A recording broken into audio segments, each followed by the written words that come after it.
সকলোকে নমস্কাৰ SSC GD 2024 আপোনালোকৰ ৰিটেন টেষ্ট 20 ফেব্ৰুৱাৰী তাৰিখৰ পৰা ষ্টাৰ্ট হৈ আছে সকলোৰে বেলেগ বেলেগ ডেটত আছে আপোনালোকে জানে আপোনালোকৰ এক্সাম সেন্টাৰ শিফট চেক কৰিলে সাগে মেইন কথাটো হল যদি আপুনি ভাবে যে আপোনাৰ প্ৰিপাৰেচন ধুনিয়াকে হোৱা নাই আপুনি পঢ়িবলৈ কম সময় পাইছে আৰু প্ৰিপাৰেচন ভালকে হোৱা নাই আপুনি এতিয়াও কনফিউজ আছে ৰিটেন টেষ্টত তেতিয়া হলে আপোনালোকে এই ভিডিওটো চাব আপোনালোকক দুটামান টিপছ দিম ৰিটেন টেষ্টত মেন কি যদি আপুনি পঢ়ি যোৱাৰ সত্ত্বেও টিপছ বিলাক গম নাপায় তেতিয়া হলে আপোনালোকে সকলো কোৱেশ্চন আনসাৰ অ্যাটেম্প কৰিব নোৱাৰিব কেলে টাইম বহুত শৰ্ট আছে অনলি 60 মিনিটৰ সময় দিয়া আছে আপোনালোকক 80টা কোৱেশ্চন আছে আৰু 60 মিনিটৰ সময় আছে আপোনালোকে ভাবক এটা কোৱেশ্চনৰ কাৰণে 1 মিনিটৰ পৰাও কম সময় আপোনালোকে দিব পাৰিব যদি আপুনি টিপছ না জানে তেতিয়া হলে পঢ়ি যোৱাৰ সত্ত্বেও আপোনালোকে সকলো কোৱেশ্চন অ্যাটেম্প কৰিব নোৱাৰিব আৰু কোৱেশ্চন সকলো অ্যাটেম্প নকৰিলে আপুনি নিজে গম পায় মাৰ্ক কেনেকৈ উঠিব সেইকাৰণে যদি আপুনি যিমান পঢ়িছে একো নাই আপুনি কম পঢ়িছে একো নাই যদি আপোনালোকে এই টিপছ বিলাক ফলো কৰে তেতিয়া হলে আপুনি 80টা কোৱেশ্চন অ্যাটেম্প কৰিব পাৰিব আৰু যদি আপুনি 80টা কোৱেশ্চন অ্যাটেম্প কৰি তেতিয়া যদি টুক্কা মাৰিও আহে তেতিয়া হলেও আপুনি 50 60 আপোনালোকে আৰামছে আনিব পাৰিব সেইকাৰণে আপোনালোকক মই ভিডিও স্কিপ নকৰাকে হেকৰ লগে চাবলৈ ৰিকুৱেষ্ট কৰিছো মই নিজে এসএসসি জিডিৰ সিলেক্টেড ক্যান্ডিডেট হয় হেকাৰণে মই ভাবু যে কাৰো কোনো ধৰণৰ মিছ নহক আপোনালোকে স্কিপ নকৰাকে ভিডিও হেকৰ লগে চাওক আৰু যদি এতিয়ালৈকে চেনেলটো সাবস্ক্ৰাইব কৰা নাই চেনেলটো সাবস্ক্ৰাইব কৰি লওক মই এসএসসি জিডিৰ সকলো ধৰণৰ টিপছ মেডিকেল টিপছ সকলো ধৰণৰ আপোনালোকক মোৰ চেনেলত দি থাকো আপোনালোকে হেকাৰণে চেনেলটো সাবস্ক্ৰাইব কৰি লওক আপোনালোকে এক্সাম দিবলৈ সেন্টাৰত যোৱাৰ আগত জেনেকে আপোনালোকৰ এক্সাম স্টাৰ্ট হৈ যায় কম্পিউটাৰ বেস জেনেকে আপোনালোকক পাসওয়াৰ্ড দিয়া হয় আৰু এক্সাম স্টাৰ্ট হৈ যায় সকলোতকৈ আগত আপোনালোকে টাইম 1 সেকেন্ড টাইম হেক যাবলৈ নিদি কোনো ফালে কাৰো সাইটত আপোনালোকে নাভাবিব যে ওচৰৰ লৰাৰ পৰা অলপ হুদি মেলি মই কৰিলাম কোনো লাভ নাই আপোনাৰ কোৱেশ্চনৰ সিৰিয়েল নম্বৰ আৰু ওচৰৰ লৰাৰ কোৱেশ্চনৰ সিৰিয়েল নম্বৰ বেলেগ থাকিব আপুনি তাৰ পৰা চাই লিখিব সকলো ভুল হৈ যাব কাৰো কোনো ধৰণৰ সময় নাথাকে অনলাইন এক্সামত কোনে কাকো ক'লে এক সেকেন্ড সময় বহুত মূল্যবান থাকে অনলাইন এক্সাম আৰু অফলাইনত বহুত অন্তৰ থাকে ওএমআৰ সিটত কি হয় পৰীক্ষা শেষ হোৱাৰ পাছত 2-3 মিনিট মান লিখিব সময় পায় ইয়াত কম্পিউটাৰত জেনেকে পৰীক্ষা শেষ হৈ যায় অটোমেটিক কম্পিউটাৰ ক্লোজ হৈ যায় এক সেকেন্ড সময় নাপায় জেনেকে আপুনি পৰীক্ষা হলত বহিব কম্পিউটাৰত এক্সাম আপোনাৰ স্টাৰ্ট হৈ যাব আপুনি কি কৰিব চাৰিটা সাবজেক্ট আছে আপোনালোকে জানে জেনেকে ইংলিশ ম্যাথছ ৰিজনিং হিন্দী বা ইংলিশ অসমীয়া যিকোনো হওক আপোনালোকৰ গ্ৰামাৰ এটা আছে সকলোতকৈ আগত মাৰ্ক কোট আপোনালোকৰ বেছি উঠে সেই কাৰণে বেছি উঠে কোট হিন্দী ৰিজনিং এবিলাকত মাৰ্ক মেথতো ধুনিয়া মাৰ্ক উঠে অলপ সময় বেছি লাগে যোনে মেথ ভাল জানে তাৰ কাৰণে মেথ বহুত ভাল আমাৰ দৰে লৰা ছোৱালীৰ কাৰণে মেথ আমি লাষ্টতে কৰো ঠিক আছে সেই কাৰণে মই টিপছ দিম ময়ো নৰমাল ক্যান্ডিডেট হয় ময়ো ইমান টপাৰ নহয় এসএসসি জিডিৰ টপাৰ নাছিলো মই একাৰণে নৰমাল ক্যান্ডিডেট মই আপোনালোকক ধুনিয়া টিপছ দিম আমাৰ দৰে নৰমাল লৰা ছোৱালী যোনে কম পঢ়ি যায় বা ইমান ধুনিয়াকে প্ৰিপাৰেচন নকৰে হেবিলাকৰ কাৰণে এই টিপছটো বেষ্ট যদি আপুনি ভালকে পঢ়ি গৈছে কাৰো ভিডিও চাবলৈ দৰকাৰ নাই ঠিক আছে এতিয়া আপুনি সকলোতকৈ আগত হিন্দীটো পঢ়িব যদি আপুনি ফাৰ্স্ট টাইম দিছে কম পঢ়ি দিছে তেতিয়া হলেও আপোনাৰ কাৰণে এই ভিডিওটো হেল্পফুল হ'ব আপুনি ৰিটেন এক্সাম ধুনিয়াকে পাস কৰিবলৈ পাৰিব যদি ভিডিওটো লাষ্টৰ লৈকে চাই সকলোতকৈ আগত আপুনি হিন্দী বা ইংলিশ যি গ্ৰামাৰ আপুনি যি বিষয়ত আপোনালোকে প্ৰশ্ন কৰিব সেই গ্ৰামাৰটো আপোনালোকে সেই সাবজেক্টটো আপোনালোকে সকলোতকৈ আগত কৰি ল'ব বিচাৰিব কেলে তাত ধুনিয়া মাৰ্ক উঠে গ্ৰামাৰত যদি হিন্দীত নৰমাল আছে এটা কম্প্ৰেছন এটা প্যাসেজ এটা দিয়া হ'ব তাত খালি ঠাই পূৰ কৰা তাত 5 নম্বৰ আপোনালোকে জুনিও সেই 5 নম্বৰটো উঠাব পাৰিব বিপৰীত শব্দৰ অৰ্থ একে শব্দৰ অৰ্থ বুজোৱা একে অৰ্থ বুজোৱা শব্দ এইবিলাক থাকে তাত নৰমালি মাৰ্ক উঠে আমি যদি গ্ৰামাৰ নপঢ়াকে যাওঁ তেতিয়াও হৰুতে যি পঢ়িছিলো তাৰ পৰা আপোনালোকে কৰিব পাৰিব সকলোতকৈ আগত আপোনালোকে গ্ৰামাৰ পঢ়িব গ্ৰামাৰত আপোনালোকে মই কৈছো 60 মিনিট সময় আছে আৰু গ্ৰামাৰত আপোনালোকে 10 মিনিটৰ পৰা বেছি সময় দিব নালাগে 10 মিনিটত যিমান পাৰিব 20টা কোৱেশ্চন 15 16 17টা যিমান পাৰে হেবিলাক কৰি যাওক যিমান নোৱাৰে হেবিলাক এৰি দিয়ক গ্ৰামাৰ হেক 10 মিনিটত মেইনলি হৈ গল কম্পিউটাৰত ৰাইট সাইডত যোনটো কিমান টাইমিং আপোনালোকৰ হেক হৈ গল কিমান টাইমিং বাকি আছে হেতু দিয়া থাকে হেতু আপোনালোকে চাব 10 মিনিট গ্ৰামাৰ খালি 10 মিনিট টাইম দিব আপোনালোকে 10 মিনিটৰ পৰা বেছি নিদিব মেইন কম্পিউটাৰ বেস এক্সামত যদি আপোনালোকে 80টা কোৱেশ্চন যদি অ্যাটেম্প কৰিব পাৰে নপঢ়ি যোৱাৰ সত্ত্বেও যদি আপোনালোকে 80টা কোৱেশ্চন যদি অ্যাটেম্প কৰিব পাৰে তেতিয়া হলে আপোনালোকে 50 60 নৰমালি পৰীক্ষাত পাবই পাব টুক্কা মাৰিলেও পাব আপুনি আপোনালোকে সেইকাৰণে মেইনলি ফ'কাছ কৰিব যে 80টা কুৱেশ্যন কেনেকৈ এটেম্প কৰিম তাৰ কাৰণে হিন্দী যোনটো মই কৈছিলোঁ 10 মিনিটৰ পৰা সময় বেছি নিদিব আপোনালোকে কিমান টাইমিং শেষ হ'ল সেইটো চাই থাকিব মোৰ বেলেগ ভিডিঅ' আপোনালোকে মোৰ চেনেলত গৈ সাৰ্চ কৰিলে চাব যে টেষ্টত ক'ত ৰিমেইনিং টাইমিং দেখি পোৱা যায় সেইটো চাব তাত আপোনালোকে গম পাই যাব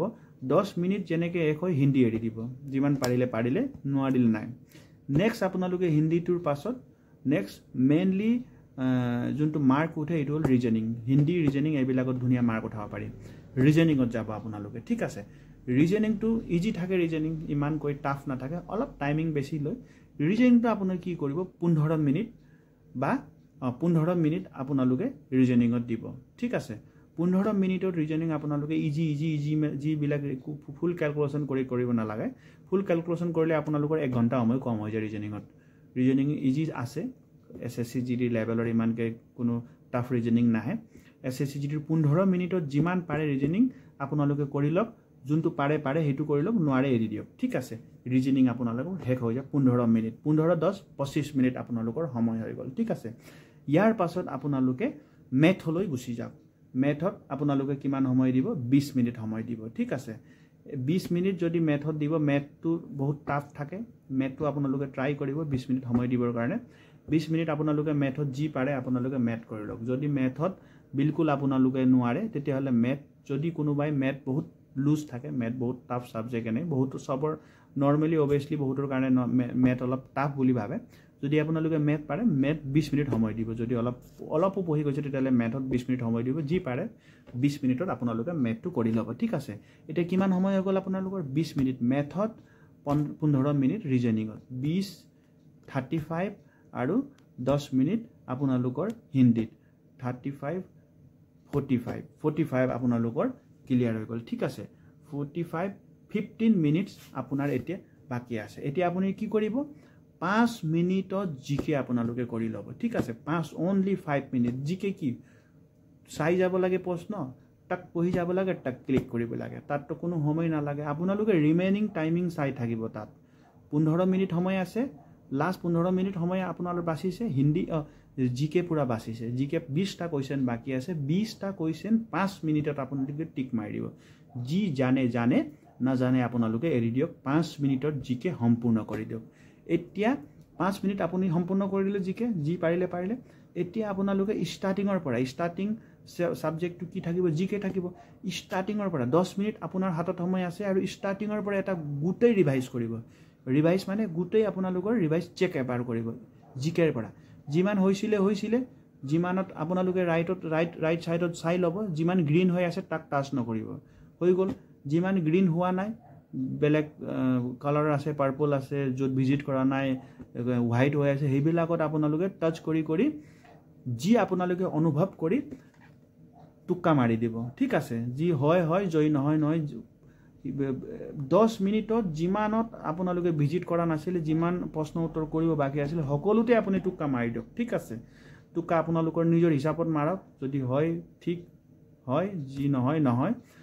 আপোনালোকক মই মোৰ টুক্কা মাৰি কেনেকৈ নম্বৰ উঠাব লাগে সেইটো ভিডিঅ' মই আপোনালোকৰ মোৰ চেনেলত দিয়া আছে তাক আপোনালোকে চাই ল'ব টুক্কা মাৰিলে 20টা প্ৰশ্ন যদি আপোনালোকৰ থাকে 20টা প্ৰশ্ন যদি আপোনালোকে টুক্কা মাৰে এক সেকেন্ড সৰি মোক কৰা নহয় 20টা প্ৰশ্নৰ যদি আপোনালোকে টুক্কা মাৰে 20টা যদি 20টা প্ৰশ্ন যদি আপোনালোকে টুক্কা মাৰে যদি 4টাও যদি আপোনালোকৰ সত্য হয় তেতিয়াহ'লে আপোনালোকৰ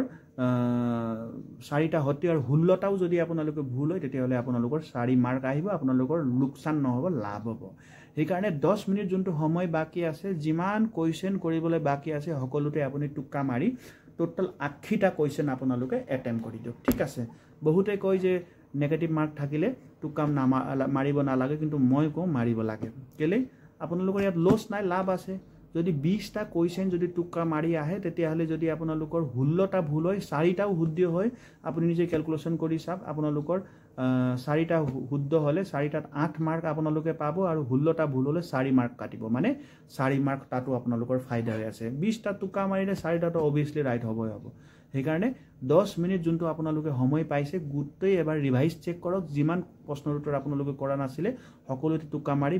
80টা কোৱেশ্চন এটেম্প কৰি আহিব যদি আপুনি প্ৰথম ফাৰ্ষ্ট টাইম এক্সাম দিব গৈছে ফাৰ্ষ্ট টাইম কম্পিউটাৰ চুইছে তেতিয়াহ'লেও 80টা কুৱেশ্যন এনচাৰ আপোনালোকে এটেম্প কৰি আহিব নিশ্চয় আপুনি ধুনীয়া মাৰ্ক পাব 50 অবভিয়াছলি আপোনালোকে পাব যদি ফাৰ্ষ্ট টাইম এক্সাম দিব গৈছে যদি আপুনি কম্পিউটাৰ ধুনীয়াকৈ চলাব নোৱাৰি আৰু কেনেকৈ পৰীক্ষা দিম বুলি ভাবিছে তেতিয়াহ'লে মোৰ চেনেলত লাইভ ডেমো আছে কেনেকৈ কম্পিউটাৰ চলাব লাগে আৰু মোক আপোনালোকে যদি কমেণ্ট কৰে তেতিয়াহ'লে মই পাৰ্চনেলি গাইড কৰিম ধুনীয়াকৈ জয় হিন্দ জয় ভাৰত ইমানতে ভিডিঅ'টো সামৰণি মাৰিলোঁ আৰু ধুনীয়া ভিডিঅ' মই লৈ আনিম সেইকাৰণে আপোনালোকৰ সকলোলৈ ভিডিঅ'টো শ্বেয়াৰ কৰক আৰু মোৰ এই চেনেলক ছাবস্ক্ৰাইব কৰক জয় হিন্দ